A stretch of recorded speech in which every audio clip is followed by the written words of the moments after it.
ఒకే కుటుంబంలో పుట్టిన ఒకే తల్లి తండ్రికి పుట్టిన ఆ సంతానం అంతా ఒకే రీతిలో ఉండక్కర్లేదని తేలిపోతుంటుంది.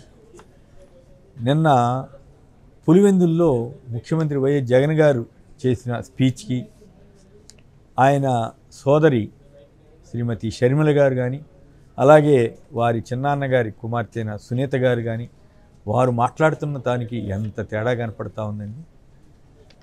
నిజంగానే జగన్ గారు ఎంత హుందాగా, ఎంత పద్ధతిగా తను చెప్పదలుచుకున్న పాయింట్ని క్లారిటీగా, అట్లాగని చెప్పి ఎక్కడా దాచుకోకుండా నిర్ద్వందంగా చెప్తూ కుండబద్దలు కొట్టినట్టు తన అభిప్రాయాన్ని వెలిబుచ్చారు.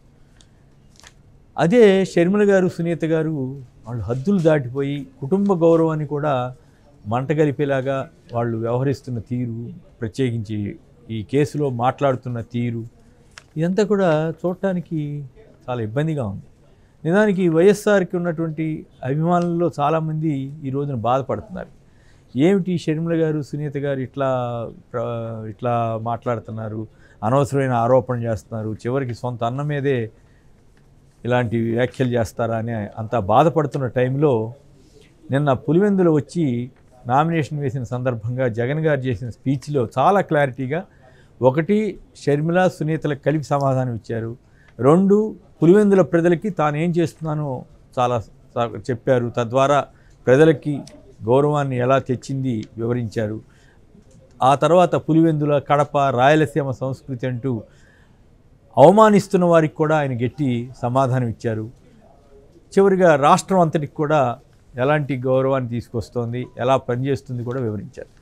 సరే, ఆ విషయాల్ని పక్కన పెడితే వివేక హత్య కేసులో జగన్ గారు మొదటిసారిగా మరింత స్పష్టతతోటి, గతంలో కూడా ఒకటి రెండు సందర్భాల్లో చెప్పినా చాలా ఇండైరెక్ట్గా చెప్పారు, కానీ ఈసారి చాలా స్పష్టంగా ఆయన చెప్పేటట్లు షర్మిల గారు కానీ, సునీత గారు కానీ చేసిన వ్యాఖ్యల వల్ల ఆ పరిస్థితి వచ్చింది. అయినప్పటికీ కూడా జగన్ గారు ఎక్కడా తన హుందాతనాన్ని వీడలేదు. షర్మిల గారి పేరు కానీ, సునీత గారి పేరు కానీ ప్రస్తావించకుండా చెల్లెమ్మలు అంటూ చాలా పద్ధతిగా మాట్లాడారు. నాకైతే ఒకసారి షర్మిల గారి గురించి ఆలోచిస్తే, ఇద్దరూ ఒకే సంతానం కదా, ఒకే కుటుంబానికి పుట్టిన పిల్లలు కదా, ఇంత తేడా ఏంటా అనిపించింది.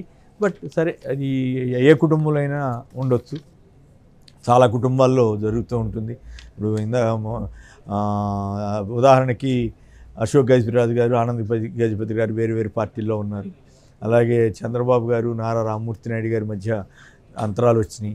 అలాగే చంద్రబాబు గారు ఏకంగా తన మామ ఎన్టీ రామారావుని కిందకి లాగేసి తాను పదవిలోకి వచ్చారు. ఇలా చాలా ఎగ్జాంపుల్స్ ఉంటాయి. అంత మాత్రం చేత ఒక కుటుంబంలో విభేదాలు రాకూడదని లేదంటానికి మాత్రమే ఆ ఉదాహరణలు చెప్పడం జరిగింది. అయితే షర్మిల గారి విషయానికి వస్తే, షర్మిల గారు మొదటి నుంచి అన్నతోటి ఉన్నట్లుగానే కనిపించారు. ఆ తర్వాత ఎలక్షన్లో మొదటిసారి ఓడిపోయిన తర్వాత ఆమె పెద్ద సీరియస్గా రాజకీయాల్లో ఉన్నట్లు అనిపించాల.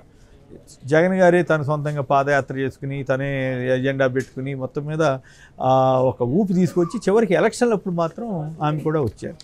ఆ తర్వాత చాలామంది ఏమనుకున్నారంటే, ఆమెకి ఏదైనా పదవి ఇస్తే బాగుంటుందా అని ఒక ప్రచారం జరిగింది. కొంతమంది అభిప్రాయపడ్డారు కూడా. నేను కూడా చూశాను ఎట్లా వ్యవహారం ఎట్లా జరుగుతుంది అంటే, నేను కూడా ఈ విషయం మీద మాట్లాడితే అది ఒకసారి పదవి ఇస్తే మళ్ళీ అది ఇంకే రకంగా వెళ్తుందో.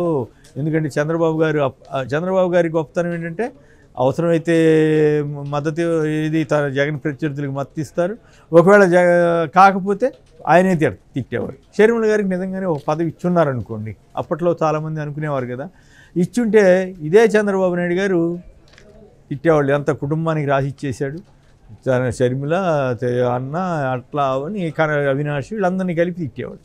సో ఏ కారణం వల్ల కానీ కుటుంబాన్ని మరీ అధికార కేంద్రంగా మార్చకుండా ఆయన జగన్ గారు చాలా జాగ్రత్తగా పాలించారు. అందుకే ఆయన ఒక మాట అన్నారు, కుటుంబం కోసం, కుటుంబంలో వాళ్ళు లేదా బంధువుల కోసం కోటీశ్వరం చేయడానికి నేను ఈ పదవికి రాలేదు, కేవలం పేద ప్రజలకి సేవ చేయడం కోసమే ఈ ముఖ్యమంత్రి పదవి చేపట్టానని చాలా ధైర్యంగా చెప్పారు.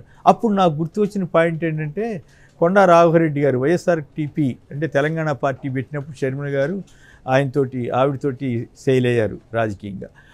వారు ఆమె ఆంధ్రప్రదేశ్కి వెళ్ళంగానే వెళ్ళి రాజకీయాల్లో పాల్గొని జగన్ గారిని విమర్శించడం మొదలుపెట్టగానే ఆయన రాఘవరెడ్డి గారు ఒక ఇంట్రెస్టింగ్ విషయం చెప్పారు. ఈవిడ భర్త ఇద్దరు కలిసి ఏదో కొన్ని ఫైళ్ళు తీసుకెళ్లారని, అందుకు జగన్ గారు ఒప్పుకోలేదని, తత్ఫలితంగానే ఈ అంతరం ఏర్పడిందని ఆయన చాలా మొహాటం లేకుండా అనేక విషయాలు అట్లాంటివి చెప్పారు. ఇప్పుడు ఆ తర్వాత నాకు అర్థమైంది ఏంటంటే, కరెక్ట్, ఆవిడికి నిజంగా పదవి ఇచ్చి ఉంటే ఇంకా గందరగోళం చేసి ఉండేది. ఆయన ఆ కారణంతో కాకపోయినా ఎందుకు జనరల్ విమర్శలు వస్తాయని బహుశా జగన్ గారు ఆలోచించి కుటుంబం మొదనికి దూరంగా లేదా బంధువులకు దూరంగా రాజకీయాలు చేస్తూ వచ్చి అధికార రాజకీయాలు చేస్తూ వచ్చారు కాబట్టి, అధికారాన్ని ప్రభుత్వాన్ని నడిపారు కాబట్టి అదొక యాంగిల్. కానీ ఒకవేళ నిజంగా ఇచ్చుంటే ఖచ్చితంగా ఈ షర్మిల గారు రచ్చరచ్చ చేసేదేమో అనేటువంటి అభిప్రాయం నాకైతే ఇప్పుడు కలుగుతూ ఉంది. బహుశా ఆవిడ కోరుకున్నారో లేదో నాకు తెలియదు కానీ, బట్ జనం కొన్ని వర్గాల్లో ఆ ఫీలింగ్ వచ్చింది కాబట్టి నాకు ఈ కామెంట్ చేయాలని అనిపించింది. నిజానికి షర్మిల గారు తెలంగాణలో పార్టీ పెట్టాలన్న ఆలోచనకు వచ్చారు. అసలు ఆలోచన ఎందుకు వచ్చిందో అయినప్పటికీ కూడా జగన్ గారు వద్దు అని చెప్పారు. సజ్జల రామకృష్ణారెడ్డి గారితో చాలా స్పష్టంగా ఆవిడ ఇష్టం, ఆవిడకి స్వేచ్ఛ ఉంది అని చెప్పారు. ఆ తర్వాత మాకు సంబంధం లేదని, ఆవిడ రాజకీయాలతో ఆవిడ ఇష్టం అని చెప్పారు. వ్యక్తిగత సంబంధాలు ఉంటాయి అనుకున్నారు. కానీ ఇప్పుడు చివరికి వ్యక్తిగత సంబంధాలను కూడా ప్రభావితం చేసేలాగా షర్మిల గారు రాజకీయాలు చేయటం అనేది చాలా దురదృష్టం. నిజంగానే కొన్నిటికి సమాధానం చెప్పే పరిస్థితి ఉందా? ఈవిడే చెప్పింది కదా, తెలంగాణలో పర్యటిస్తూ నేను కాంగ్రెస్లో చేరతానా, మా నాన్నగారి మీద కేసులు పెట్టిన కాంగ్రెస్ తోటని అన్న ఆమె చివరికి కాంగ్రెస్ వాళ్ళతోటే చేయగలపడం కానీ, అన్నిటికీ మించి ఆంధ్రజ్యోతి రాధాకృష్ణ లాంటి వారి ఎదురుగా కూర్చుని ఇంటర్వ్యూలు ఇవ్వటం చాలా అప్రదిష్ట అనిపించింది. ఏమిటి వీడి ధోరణి ఇట్లా ఉందేంటి అని. సో అప్పటి నుంచి మొదలైంది ఈ పరిణామం అంతా. అక్కడి నుంచి క్రమేపీ వస్తూ చివరికి వివేక హత్య కేసులో కూడా షర్మిల గారు, సునీత గారు మాట్లాడిన తీరు ఖచ్చితంగా ఆ కుటుంబానికి మచ్చ తెచ్చేలాగా ఉంది. ఆ కుటుంబానికి మచ్చ తేవటం కంటే వాళ్ళిద్దరూ కూడా తమ ప్రతిష్టను కోల్పోయారు. మరి వీళ్ళే వివేక హత్య జరిగినప్పుడు చంద్రబాబు గారికి గవర్నమెంట్ ఉంది కదా, ఉన్నప్పుడు ఏం మాట్లాడారు, ఇప్పుడు ఎట్లా మాట్లాడుతున్నారు. సో వీటన్నిటికీ జగన్ గారు నిన్న చాలా స్పష్టంగా సమాధానం ఇచ్చారు. అవినాష్ మీద కావాలని బురద వేస్తున్నారని, వివేకాకి రెండో భార్య ఉందన్న సంగతి కూడా ఇంతవరకు ఎన్నడూ జగన్ గారు మాట్లాడాల. కానీ చివరికి వివేక గారి కూతురు కానీ అలాగే తన సోదరి కానీ వల్లే మాట్లాడాల్సిన పరిస్థితిని వాళ్ళు క్రియేట్ చేశారు.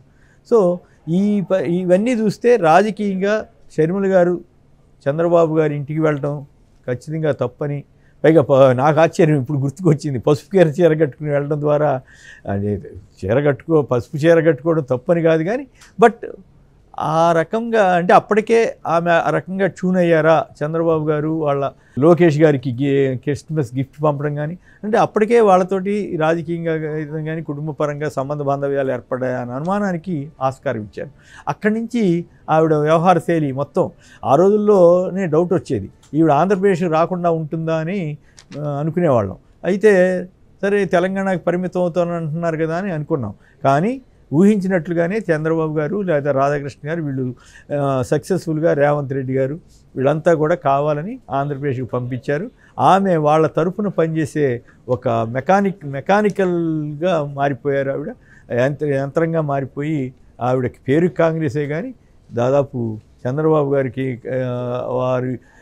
వారు కోరుకున్నట్లుగా రాజకీయాల్లో వ్యవహరిస్తున్నట్లుగా కనపడతా ఉంది. అందుకే నిన్న జగన్ గారు చాలా స్పష్టంగా కుటుంబానికి లేదా బంధువులకి సంపాదించుకోవటానికి నేను లేను అని చెప్పడం అనేది చాలా ధైర్యంతో కూడిన విషయం. అలాగే రాయలసీమ సంస్కృతి, పులివెందుల సంస్కృతి వీటన్నిటికీ తెలుగుదేశం కానీ, ఈనాడు రామోజీరావు కానీ, రాధాకృష్ణ గారు కానీ వాళ్ళు రాసే వాటన్నిటికీ కలిపి ఒకేసారిగా సమాధానం ఇచ్చి చాలా మంచి పని చేశారు. అలాగే తను పులివెందులకు చేసిన అభివృద్ధి గురించి కూడా వివరించారు. సో వీటన్నిటికంటే ముఖ్యమైనది అందరినీ ఆకట్టుకున్న అంశం ఏంటంటే వివేకా హత్య కేసులో జగన్ గారు ఓపెన్ అయ్యి చాలా క్లారిటీగా చెప్పడం, దాంతో షర్మిల, సునీతలు ఆత్మరక్షణలో పడ్డే పరిస్థితిని ఆయన తీసుకొచ్చారని చెప్పాలి.